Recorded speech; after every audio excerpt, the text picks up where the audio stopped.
स्वधर्मे निधनम श्रेयः परधर्मो भयावह का तात्पर्य क्या है? यहां धर्म है अपना कर्तव्य। ये कर्तव्य क्या है? गीता का ये श्लोक है। भगवान श्री कृष्ण ने अर्जुन से कहा है कि अपने धर्म का पालन करते हुए मर जाना भी उत्तम है, लेकिन दूसरे के धर्म का अनुकरण करना भयंकर होता है, भयानक होता है। देखो, वर्ण और आश्रम के आधार पर धर्म अलग अलग होते हैं सबके। वर्ण ब्राह्मण, क्षत्रिय, वैश्य, शूद्र। आश्रम ब्रह्मचर्य, गृहस्थ, वानप्रस्थ, सन्यास। वर्ण और आश्रम के अनुसार अपने अपने कर्तव्य का पालन करना स्वधर्म कहलाता है। जैसे अर्जुन क्षत्रिय है। क्षत्रिय का धर्म है कि राष्ट्र की रक्षा करे, मानवता की रक्षा करे, शत्रुओं से मित्रों की रक्षा करे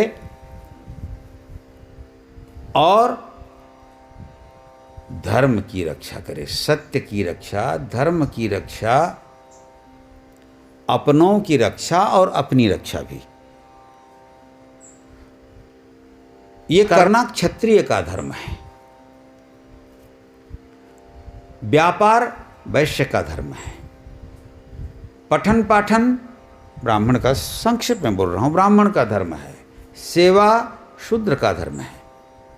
अगर यहां विपरीत होता है तो वहां सामाजिक स्थिति ठीक नहीं बनती है, समाज में बैलेंस अर्थात संतुलन बिगड़ता है। सीधे शब्दों में कहें, स्वधर्म पालन करने से जीवन में भी संतुलन आता है और जगत में भी संतुलन आता है। स्वधर्म का त्याग करने से जीवन भी असंतुलित होता है और समाज भी और राष्ट्र भी और जगत भी असंतुलित होता है। आज कोई स्वधर्म का पालन नहीं करना चाहता। हर आदमी दूसरे के धर्म का पालन करना चाहता है। शूद्र आज स्वयं को शूद्र मानने में लज्जा का अनुभव करता है, तो ब्राह्मण अपने आप को ब्राह्मण मानने में भी लज्जा का अनुभव करता है। मैं ये देखी हुई बात बोल रहा हूँ, सुनी हुई बात बोल रहा हूँ। अनेक ब्राह्मण आज शिखा नहीं रखते, सूत्र नहीं रखते। क्यों? लज्जा लगती है। अनेक शूद्र आज सेवा नहीं करते। शूद्र ब्राह्मण बनने का प्रयास करते हैं और ब्राह्मण शूद्र बनने का प्रयास करता है और हो रहे हैं। ये क्या है? ये सामाजिक असंतुलन का कारण है। ये कारण बनता है। आप कहेंगे कि ये तो श्रेष्ठता और निकृष्टता के कारण ऐसी भावना बनी, ऐसी परिस्थिति बनी। देखो भाई, मैं स्पष्ट कर देना चाहता हूँ, शूद्र कोई निकृष्ट नहीं है और ब्राह्मण कोई श्रेष्ठ नहीं है। हमारे शास्त्रों में ये डंके की चोट पर कही गई बात है कि जो व्यक्ति स्वधर्म का पालन करता है वही श्रेष्ठ होता है। जो व्यक्ति स्वधर्म का पालन करता है वही श्रेष्ठ होता है। इसलिए आप देखना, चारों वर्णों में हमें पूज्य संत मिलते हैं, चारों वर्णों में। तो ये आज के जमाने में सोच बदल जाने से कोई श्रेष्ठ कोई निकृष्ट की भावना रख लेते हैं और एक दूसरे पर चढ़ाई करते हैं या एक दूसरे के व्यापार पर छीना झपटी करते हैं। इसी से समाज में नाना प्रकार की असुविधाएं पैदा हो रही हैं। आज भारत में देखो, वर्णाश्रम व्यवस्था भारत की व्यवस्था है। राजनैतिक अस्थिरता दिखाई पड़ रही है। सामाजिक अस्थिरता दिखाई पड़ रही है, चारित्रिक अस्थिरता दिखाई पड़ रही है, व्यावसायिक माने अर्थनैतिक अस्थिरता दिखाई पड़ रही है, बेरोजगारी बढ़ रही है। इसी प्रकार बहुत सारी चीजें हैं जो अस्थिर हो रही हैं।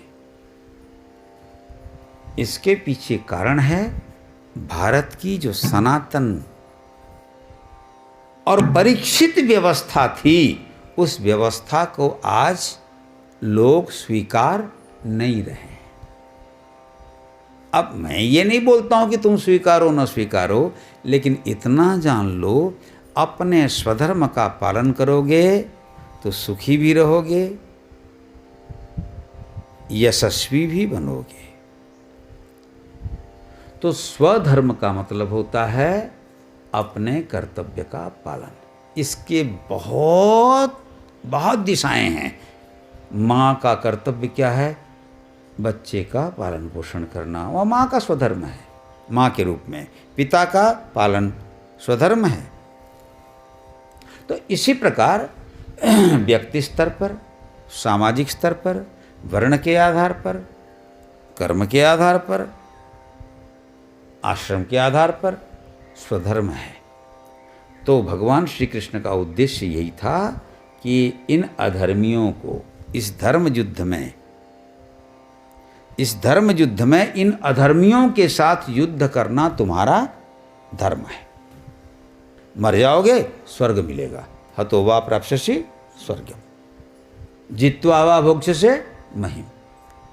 तो स्वधर्म का पालन करोगे तो मर भी जाओ तो तुम्हें उत्तम गति मिलेगी, और स्वधर्म छोड़ दोगे तो कितना भी कुछ कर लो, गति उत्तम नहीं होगी। तो यही है स्वधर्मे निधनम श्रेयः। दूसरे के धर्म का अनुकरण करना सदैव भयंकर होता है। अब इसको लोग आजकल के अर्थ में हिंदू, मुस्लिम, सिख, ईसाई भी ले लेते हैं, लेकिन उस जमाने में तो न हिंदू थे, न मुस्लिम थे, न सिख थे जब महाभारत काल था, न ईसाई थे, न जैन थे, न पारसी थे, न कुछ नहीं थे। तो थे सनातन धर्मी अर्थात मनुष्य थे, या फिर असुर धनुष थे, दानव थे, या फिर देवता थे। तीन ही वर्ग में सारी दुनिया में लोग बटे हुए थे। कुछ देवता थे, कुछ मनुष्य थे, और कुछ दानव थे, माने असुर थे। तीन विभागों में विभक्त थे। मनुष्यों के समुदाय में ये वर्ण आश्रम की व्यवस्था थी, ये आर्य व्यवस्था थी। और जो व्यवस्था जहाँ नहीं थी ये व्यवस्था, वो आसुरी व्यवस्था थी। तो मेरा ये कहने का मतलब है स्वधर्म का पालन अपने वर्ण आश्रम के अनुकूल होना चाहिए। अनावश्यक दूसरे के धर्म का अनुकरण नहीं करना चाहिए। और यदि ऐसे धर्म को आप, धर्म शब्द का बहुत बड़ा अर्थ होता है। धारयति इति धर्म,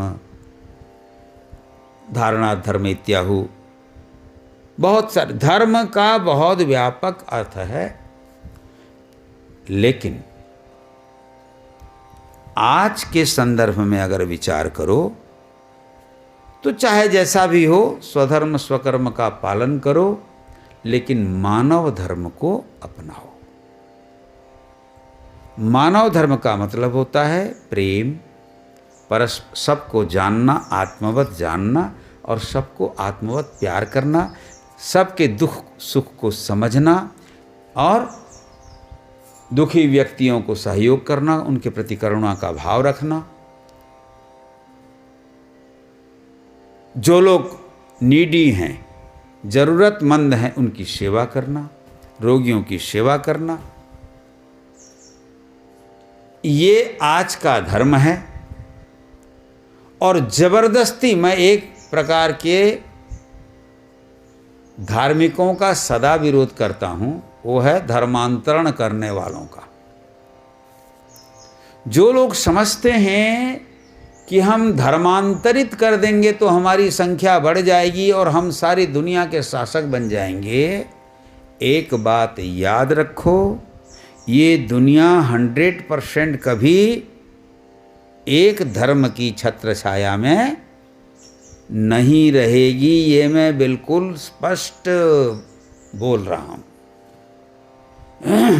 संख्या बढ़ती रहेगी, घटती रहेगी, यही प्रकृति का नियम है। और जब हे मनुष्य तुम धर्मांध हो जाओगे,